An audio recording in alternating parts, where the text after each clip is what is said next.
साथियों नमस्कार, कृषि बाजार भरतपुर से मैं हरपाल सिंह। साथियों आज की चर्चा करेंगे सरसों और सोयाबीन के बारे में, लेकिन उससे पहले आप सभी से वही अनुरोध कि जो भी साथी हमारे चैनल पर नए हैं वो हमें लाइक, सब्सक्राइब और शेयर भी कर सकते हैं।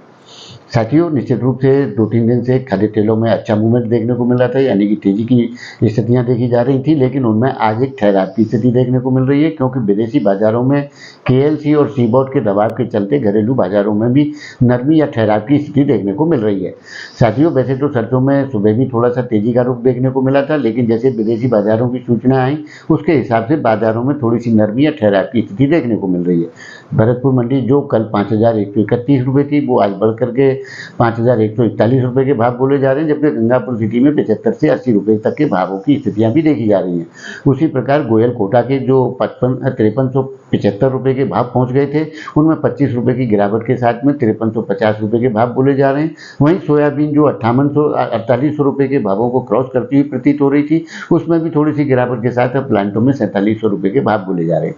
साथियों ब्राजील की जो बाढ़ का एक मैसेज था जिसमें जान माल के अच्छे खासे नुकसान के समाचार थे, उसमें थोड़े से सुधार की स्थितियां आई हैं, जिसके चलते केएलसी और सीबॉट का जो समर्थन था वो दबाव में देखा दिया है, जिसके चलते घरेलू बाजारों में भी एक नरमी की स्थितियां देखने को मिल रही हैं। साथियों निश्चित रूप से इसे करेक्शन कहना चाहिए, इसे मंदा कहना कोई न्याय संगत नहीं होगा। आने वाले दौर के अंदर निश्चित रूप से अच्छे खासे जो है सुधारों की स्थितियां प्रतीत होती हैं, जिसके चलते अब अगर कोई करेक्शन आता है तो घटे भाव में माल लेने का अवसर मान करके ही काम करना चाहिए, और निश्चित रूप से आगे जाकर के जो भी तेजियां या ऊपर की स्थितियां मिलती हैं उसमें मुनाफा वसूली की भी सलाह दी जाती है, क्योंकि साथियों अभी किसी बड़ी तेजी का कोई ऐसा समीकरण कहीं से नहीं बन रहा है जिसके चलते बाजारों में कोई बड़ी तेजी या बड़े रुख की स्थितियां देखने को मिले। बाजार सीमित दायरे में ही घूमते रहेंगे, लेकिन फिलहाल के दौर में जो मंदी की संभावनाएं प्रकट की जा रही थी उन मंदी संबंधी जो भी समाचार थे वो अब निरर्थक साबित हो चुके हैं। अब इसमें मंदी वाले कोई भी कारण नहीं है जिसकी वजह से बाजारों में गहरी टूट या किसी भी बड़ी गिरावट की आशंका व्यक्त की जा सके।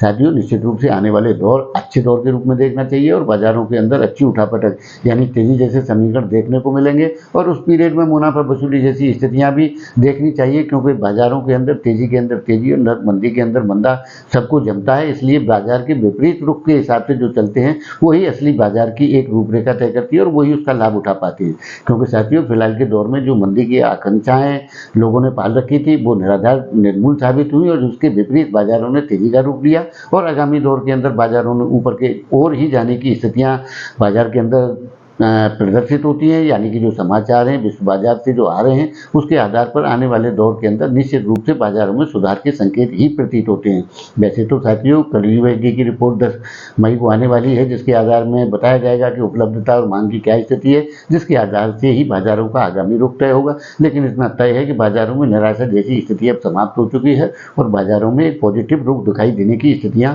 आगामी दौर के अंदर बिल्कुल संभवतः प्रतीत होती हैं। साथियों गिरावट की स्थितियों को छोड़ करके पॉजिटिव होकर के आगे के व्यापारों को करना चाहिए। हाँ फिलहाल के दौर में थोड़ा डीओसी और सोया मील में थोड़ी सी हल्की सी नरमी और उसी प्रकार से कल में भी थोड़ी नरमी की फिलहाल क्षणिक समय के लिए ऐसी स्थितियां प्रतीत हो रही है, लेकिन इस करेक्शन में एक अवसर के रूप में देखना चाहिए और माल पकड़ करके चलने में ही समझदारी है। साथियों आगामी दौर के अंदर निश्चित रूप से आपको जैसे जैसे सुविधाएं, समाचार, स्थितियां, विश्लेषण आएंगे उसके आधार पर आपको निश्चित रूप से मूल्यांकन देते रहेंगे। लेकिन साथियों आपसे अनुरोध है कि आप जो है हमारे